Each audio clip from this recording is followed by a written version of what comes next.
نحمدہ و نصلی علی رسولہ الکریم، اما بعد فاعوذ باللہ من الشیطان الرجیم، بسم اللہ الرحمن الرحیم۔ انا خلقنا الانسان من نطفۃ امشاج نبتلیہ فجعلنا سمیعا بصیرا۔ صدق اللہ العظیم۔ اللہ پاک کا کروڑہ شکر ہے کہ جو رب العالمین ہے، اور اس رب کا بے انتہا شکر گزار ہیں کہ جس نے ہمیں سالم وجود اور تمام عضو جو انسانیت کے ناطے، انسانی وجود کے ناطے جو ضرورت ہے،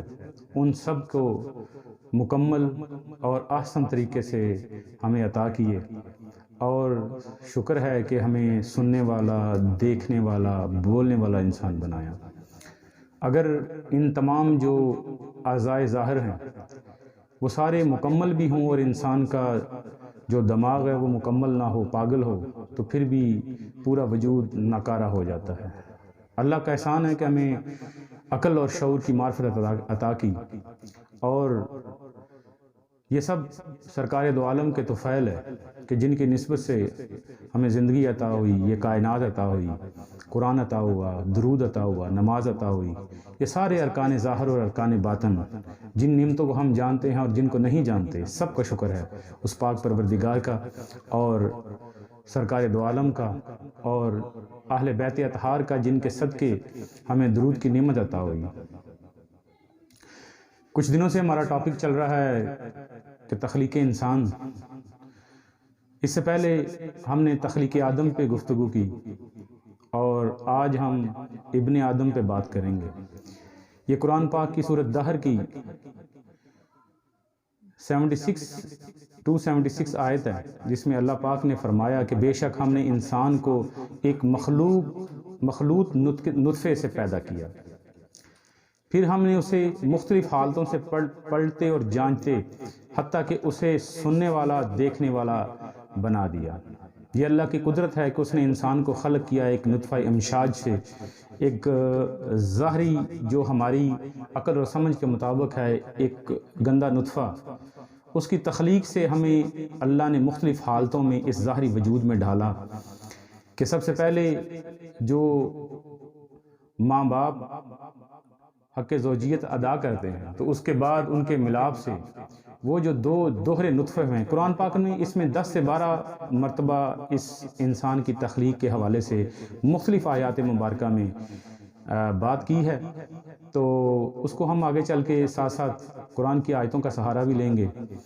اور اس میں اللہ پاک نے فرمایا کہ انسان کا جو ظاہری وجود ہے یہ نطفہ امشاج کی تخلیق ہے، اور اسی نطفے کو ہم نے سننے والا اور دیکھنے والا بنا دیا۔ یہ اللہ کی سب سے بڑی قدرت ہے کہ اس وجود ظاہر کو، جو آگ، پانی، مٹی اور ہوا، یہ 4 ظاہری جو ارکان ہیں، ان چاروں ارکان سے انسان کا ظاہری وجود بنا ہے۔ ان چاروں جو ارکان ہیں، ان چاروں ارکان کا آپس میں ایک جگہ پہ اکٹھے ہونا، یہ ایک ضد کی بات ہے۔ یعنی آگ اور پانی ایک جگہ پہ اکٹھے نہیں رہ سکتے، مٹی اور ہوا ایک جگہ پہ اکٹھے نہیں رہ سکتے، یعنی چاروں عنصر ہیں، یہ سارے ایک دوسرے کی ضد ہیں۔ لیکن یہ قدرت خداوند ہے کہ اس نے چاروں عنصر کو اپنے ایک جگہ پہ ایک وجود میں اکٹھا کیا، اور سب کو اپنی اپنی اہمیت اور اپنی اپنی حالت میں برقرار رکھا۔ یہ اللہ کی خاص قدرت ہے۔ اس سے پہلے ہم نے جو گفتگو کی تھی وہ انسان کے وجود کے اندر جو جان ہے، اس جان کی گفتگو کی تھی کہ جب انسان کا روح خلق ہوئی، یعنی جو انسان اللہ پاک نے قرآن میں فرمایا نا کہ اس انسان کی ہم نے بڑی آسان تکوین، اس کو تکوینی لحاظ سے بہت آسان طریقے سے اس کو خلق کیا ہے، تو وہ انسان کے باطن کے وجود کی بات ہے، جو انسان کے روح کی بات ہے۔ تو یہ ظاہری وجود کی بات ہے۔ یہ بھی اللہ کی کمال قدرت ہے کہ اللہ پاک نے اس ایک نطفے سے، دوہرے نطفے سے انسان کی تخلیق کی، اور انسان کو دیکھنے، سننے والا اور سمجھنے والا ایک خوبصورت اور باکمال انسان بنایا۔ جس نطفے کو ہم ظاہری طور پہ نجس اور ناپاک سمجھتے ہیں، اسی نطفے کو پروان چڑھایا، اور انسان کو مکمل ہماری ماؤں کے رحم میں، پیٹ میں اس کو اس قدر خوبصورت طریقے سے اس کی نشو و نما کی، اس کی پرورش کی، اور اپنی قدرت سے اس وجود ظاہر کو اس طرح خوبصورت طریقے سے پروان چڑھایا کہ کائنات کی عقل حیران ہے۔ سائنس، بڑی سے بڑی سائنس بھی آج اس چیز سے حیران ہے کہ ایک نطفے سے وہ جمادی روح بنی، جب وہ دونوں نطفے ٹھہرتے ہیں ایک جگہ پہ، یعنی یہ قرآن پاک میں فرمان ہے کہ سب سے پہلی جو روح تھی وہ روح جمادی تھی، اور روح جمادی کے بعد روح نباتاتی بنی، روح نباتاتی کے بعد روح حیوانی بنی، اور روح انسانی کے بعد روح حیوانی کے بعد اللہ پاک نے جو چوتھے مقام پہ روح بنائی وہ تھی روح انسانی، جو اللہ پاک نے فرمایا وَنَفَخْتُ فِيهِ مِن روحی۔ یہ 4 قسم کی ارواح جو ہیں وہ انسان اپنی حالت سے گزرتا ہوا، اس نطفہ امشاج سے گزرتا ہوا اپنی ماؤں کے پیٹ میں اس طرح گزرتی ہے، اور یہ اللہ کی خاص قدرت ہے کہ اللہ پاک نے اس جسم کو ہماری ماؤں کے پیٹ میں اس خوراک کو دیا جو ظاہری طور پہ انسان کو نظر نہیں آتا۔ قرآن پاک میں ہم مختلف جگہ پہ اس چیز کا ذکر ہے۔ اب سورۃ سجدہ میں 32 نمبر آیت ہے، پھر اسے اس میں اللہ پاک فرماتے ہیں پھر اسے درست کیا اور اس میں اپنی طرف سے جان پھونکی اور تمہارے لیے کان اور آنکھیں بنائیں اور دماغ، مگر تم کم ہی ان نعمتوں کی اہمیت اور حقیقت کو سمجھتے ہو اور شکر بجا لاتے ہو۔ یعنی اللہ پاک نے سورۃ سجدہ میں اس چیز میں یہ چیز فرما رہے ہیں کہ ہم نے ان اعضاء کو پھر درست کیا، یعنی انسان کی جو اندر کی وجود کی اعضاء ہیں ان اعضاء کو اس خوبصورت طریقے سے، اعضاء جسمانی کو اس خوبصورت طریقے سے درست کیا، ٹھیک کیا کہ اپنی طرف سے پھر جان پھونکی اور کان اور آنکھیں بنائیں۔ یعنی یہ اتنی بڑی نعمتیں ہیں، انسان کتنا ناشکرہ ہے۔ اس لیے اللہ پاک نے قرآن میں فرمایا کہ انسان کو خلق کیا اما شاکرا و اما کفورا، کہ چاہے اس کی مرضی کفر کرے یا شکر کرے۔ یہ انسان کی اپنی مرضی پہ ڈیپینڈ کرتا ہے کہ انسان کیا سوچتا ہے، اس نے کون سا رستہ اختیار کرنا ہے، شکر والا رستہ اختیار کرنا ہے یا اس کے نعمتوں کا انکار کرنے والا رستہ اختیار کرنا ہے۔ یہ انسان کی اپنی ایبلٹی پہ بھی ہے، کوشش ہے کہ ہم نے کون سا رستہ اختیار کرنا ہے۔ لیکن اللہ پاک نے اب انسانی وجود کے ان ظاہری اعضاء کو اتنے خوبصورت طریقے سے ہماری ماؤں کے پیٹوں میں اس قدر خوبصورت انداز سے مکمل کیا کہ ہم اس کا شکر ادا نہیں کر سکتے۔ کوئی بھی وجود جو مکمل اعضاء رکھتا ہے، اگر ہمارے ہاتھ نہ ہوتے، ہماری آنکھیں نہ ہوتی، ہماری سماعت نہ ہوتی، ہماری بصارت نہ ہوتی، ہمارے اندر کو ظاہری اور باطنی وجود میں کوئی اس طرح کی کمی ہوتی جو عام ایک نارمل انسان میں نہیں ہوتی، تو ہم کیا کر سکتے تھے؟ یعنی اگر شکر ادا کرنا ہو، بادشاہ فضل سرکار میرے دادا مرشد آپ فرماتے تھے کہ بیٹا اللہ کی دوسری نعمتیں جو ہم مانگتے ہیں ان کے علاوہ انسان کو سب سے پہلے اپنے اس وجود کی جو نعمتیں ہیں سب سے پہلے ان کا شکر ادا کرنا چاہیے کہ یعنی اللہ تیرا شکر ہے تو نے ہمیں انسان بنایا، حیوان نہیں بنایا، جانور نہیں بنایا، ریچھ باندر کتا خنزیر نہیں بنایا، تیرا احسان ہے تم نے ہم نے سالم اعضاء عطا کیے، آنکھیں دی اندھا نہیں کیا، کان دیے اور سننے سے محروم نہیں کیا، زبان دی اور بولنے اگر ہمیں گونگا کر دیتا تو ہم کیا کر سکتے تھے؟ ان نعمتوں کا سارا اعضاء سلامت ہوں، اگر انسان کا عقل اور شعور ہی کام نہ کرے تو ان تمام جو جتنے اعضاء ہیں ان سب اعضاء کا ہونا بیکار ہو جاتا ہے۔ اللہ نے ہمیں بڑے خوبصورت طریقے سے ہماری روح کی تخلیق کی اور اس سے خوبصورت ہمارے وجود ظاہر کو بھی اسی خوبصورتی سے اور اپنی ربوبیت اور اپنی خالقیت کے اس خوبصورت دائرے سے ہمیں باہر نکالا اور ایک سننے سمجھنے والا انسان بنایا۔ آپ دیکھیں آگے سورۃ مومنون میں اللہ پاک فرماتا ہے پھر ہم نے اس تخلیق کی دوسری صورت میں تبدیل کیا، نشو و نما دی، اللہ نے اسے بڑھا کر محکم اور وجود بنا دیا جو سب سے بہتر پیدا فرمانے والا ہے۔ کیا خوبصورت بات ہے۔ اللہ پاک فرماتے ہیں کہ میں اتنا خوبصورت ہوں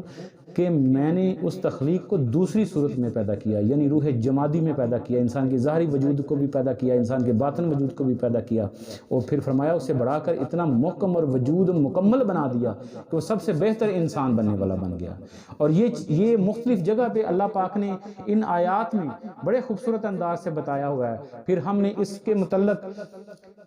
کے متعلق وجود کو ایک ایسا لوتھڑا بنا دیا جو دانتوں سے چبایا ہوا لگتا تھا، یعنی انسان کے وجود کے اندر جب انسان کی جو دوسری روح تھی یعنی وہ روح نباتاتی تھی، وہ اس طرح جیسے ہڈیوں کا اور گوشت کا ایک ڈھانچہ سا ہوتا ہے، اس ڈھانچے کو اس خوبصورت انداز سے بنایا کہ اللہ فرماتا ہے کہ اے میرے بندے میں نے تمہیں ایسے بنا دیا کہ جیسے تمہاری حالت اس طرح کی نہیں تھی۔ جیسے اللہ پاک نے قرآن پاک فرمایا کہ انسان پہ ایسا وقت بھی گزرا ہے جب اس کی حالت قابل ذکر نہ تھی۔ اب ہم اس حالت کو دیکھیں جب ہم اپنی ماؤں کے پیٹوں سے گزرتے ہوئے آئے ہیں، ہماری روحوں کا جو مکمل اس دور سے گزرتے ہوئے، ارواح کی اس مختلف قسم کی کیٹیگری سے گزرتے ہوئے ہم آئے ہیں، تو ہم دیکھیں کہ کیا ہم قابل ذکر تھے؟ اللہ نہ کرے اس حالت میں اگر ہم اس دنیا میں آتے تو ہمارے نہ انسان تھے، نہ جانور تھے، نہ گوشت تھا، نہ لوتھڑا تھا، وہ کسی چیز کی کوئی اہمیت نہیں تھی، لیکن پھر اللہ پاک فرماتا ہے پھر ہم نے اسے لوتھڑے سے ہڈیوں کا ڈھانچہ بنایا، یعنی اس کو روح نباتاتی کہتے ہیں تصوف کی زبان میں، قرآنی زبان میں، کہ اللہ فرماتا ہے کہ ہم نے اس کو نباتات یعنی ہڈیوں میں تبدیل کیا، یعنی پہلے روح جمادی تھی، روح جمادی سے اللہ پاک نے اس نطفہ امشاج کو روح جمادی بنایا، روح جمادی سے پھر روح نباتاتی بنایا، یعنی دوسری روح ہوئی، اور پھر اللہ پاک نے فرمایا پھر ہم نے فَكَسَوْنَا الْعِظَامَ لَحْمًا، اللہ فرماتے ہیں کہ پھر ہم نے ان ہڈیوں پہ گوشت اور پٹھے چڑھائے، یعنی ان ہڈیوں پہ گوشت چڑھایا۔ پہلے روح کیا تھی؟ سب سے پہلے تھی ایک جمادی نطفہ امشاج، اس دوہرے نطفے کو اکٹھا کیا، ایک روح جمادی ٹھہرایا، ان دونوں نطفوں کو، ماں اور باپ کے دونوں نطفوں کو اس رحم خاص میں ڈالا، ٹھہرایا، اور اس ٹھہراؤ کے بعد روح جمادی بنائی، ان دونوں کو جما دیا، وہ دونوں جمائے، اور ان جمنے کے بعد ایک ایسا گوشت کا لوتھڑا بنا، اور پھر اس میں نباتات پیدا کی۔ اللہ فرماتے ہیں کہ پھر ہم نے اس میں ہڈیاں پیدا کی، اور پھر اللہ تیسرے مقام پہ اللہ جا کے فرماتے ہیں پھر ہم نے ان ہڈیوں پہ گوشت چڑھایا، اور سب سے خوبصورت یہ بات ہوئی کہ ان ہڈیوں میں گوشت چڑھایا، اور بے شک ہم نے انسان کی تخلیق مٹی سے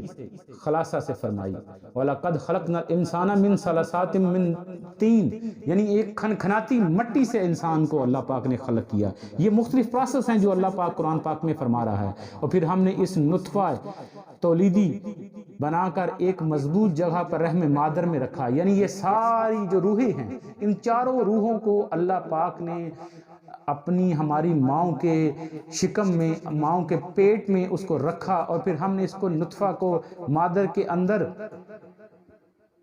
جمع کی صورت میں رکھا، یعنی اللہ پاک فرماتے ہیں پھر ہم نے اس نطفہ کو بنا کر ایک مضبوط جگہ پر رکھا، پھر ہم نے اس نطفہ کو رحم مادر کے اندر جون کی صورت میں کے متعلق بنایا، یعنی اس طرح کا تھا کہ جیسے ایک جون ہوتی ہے، ہم نے اس کو تصور نہیں کر سکتے اس کی کیا شکل ہوگی۔ یہ اللہ کی خاص قدرت ہے جس کو ہم نے کبھی بھی اس چیز کا شکر ادا نہیں کیا۔ اگر ہم ناقص اعضاء ہوتے، ہمارے ناقص عضو ہوتے، تو ہم کیا شکر ادا کرتے ہیں؟ پھر اللہ پاک نے فرمایا اقرأ بسم ربک الذی خلق الانسان، اقرأ بسم ربک الذی خلق الانسان من علق، اپنے رب کے نام سے پڑھیے جس نے پیدا کیا انسان کو ایک خون کی پھٹکی سے، یعنی ایک ایسی تخلیق اللہ پاک نے کہ انسان کو اپنے رب کا اسم پکارنا چاہیے جس نے ہمیں خلق کیا، یعنی ہمارے وجود ظاہر کو بھی خلق کیا، ہمارے وجود باطن کو بھی خلق کیا۔ اب ہم اس چیز کو دیکھیں کہ ہم نے اپنے ظاہری وجود، یہ جو اربع عناصر کی جان ہے، اس جان کو اکٹھا کیا تو ایک نفس بنا، جو ہم جس کو کہتے ہیں۔ اب اس میں بھی بڑی حیرت ہے کہ ہم اس چیز کو ابھی آج تک پہچان نہیں سکے کہ ہم نے جنت تو مانگتے ہیں لیکن کبھی سوچا نہیں اس جنت میں کیا کس نے جانا ہے؟ کیا ہمارے نفس نے جانا ہے، ہماری روح نے جانا ہے، ہمارے وجود نے جانا ہے، یا وہ جو امر ونفخت فیہ من روحی اس امر نے جانا ہے؟ یہ ہمیں ابھی اس چیز کا اندازہ نہیں ہے۔ انشاءاللہ ہم اپنی گفتگو میں اگلی جگہ پہ ہم اس چیز کا بات کریں گے۔ اور اللہ پاک نے ایک اور جگہ پہ فرمایا، سورۃ حج میں اللہ پاک نے فرمایا کہ ہم جسے چاہتے ہیں رحموں میں ایک مقررہ مدت تک ٹھہراتے ہیں، رکھتے ہیں، یعنی ایک خاص وقت تک، جب انسان کی تخلیق کا پروسیس مکمل ہوتا ہے اس وقت تک اللہ پاک ہم کو اپنی ماؤں کے پیٹ میں رکھتا ہے، اور اس وقت کے بعد، ایک خاص وقت کے بعد اللہ انسان کو اس خوبصورت طریقے سے انسان کی تخلیق کو مکمل کرتا ہے، اور جب آخر میں اس کا وقت آتا ہے تو پھر اللہ پاک اس میں وَنَفَخْتُ فِيهِ مِن روحی، جس کو روح انسانی کہتے ہیں، اس انسانی روح کو اللہ پاک اس وجود میں مکمل کرتا ہے، ڈالتا ہے، تو پھر یہ ایک جیتا جاگتا، سمجھتا سوچتا ایک انسان بنتا ہے۔ انشاءاللہ اگلے اس حصے میں ہم اس کو مزید پھیلائیں گے، اس اربع عناصر جو ظاہری آگ پانی مٹی ہوا ہے، ان سے انسان کی جو خصلتیں اور جو ان کی باطنی اشکال ہوتی ہیں اس کے بارے میں ہم گفتگو کریں گے۔ اللہ پاک جو ہم نے سوچا ہے، جو ہم نے پڑھا ہے، جو ہم نے سیکھا ہے، حق اور سچ پہ جو ہم نے سیکھا ہے، اس کو اپنی پاک بارگاہ میں قبول فرمائے اور ہمیں حقیقت میں اللہ کا شکر گزار بندہ بنائے۔ وما علینا الا البلاغ المبین۔